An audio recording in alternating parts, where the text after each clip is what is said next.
کسی سے پیار کرو مزہ آئے گا ایماندار ہونے کا۔ اور تیسرا حضور نے فرمایا کفر میں جانا تمہیں اتنا ناپسند ہو جتنا آگ میں جانا ناپسند ہے، پھر تمہیں ایماندار ہونے کا مزہ آئے گا، سرور آئے گا۔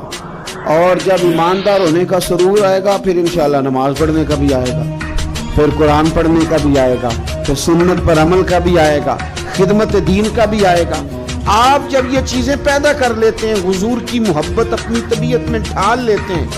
پھر کوئی چیز خشک نہیں رہ جاتی۔ ہمارا یہ مسئلہ بن گیا کہ ہم نہ ہر چیز اجتماعی کے قائل ہوتے جا رہے ہیں، ادھر ساری دنیا جائے گی میں بھی ادھر جاؤں گا، یہ تو کمال تو نہیں نا۔ اور مرحوم اعظم نے تو کہا تھا اعظم ہمارے ہاتھ سے پیمانہ ہی گر گیا ہر بلحوث کے ہاتھ میں پیمانہ دیکھ کر، کہتے سارے ادھر چل پڑے تھے تو اب میں نے یہ رستہ چھوڑ دیا ہے، اب میں کسی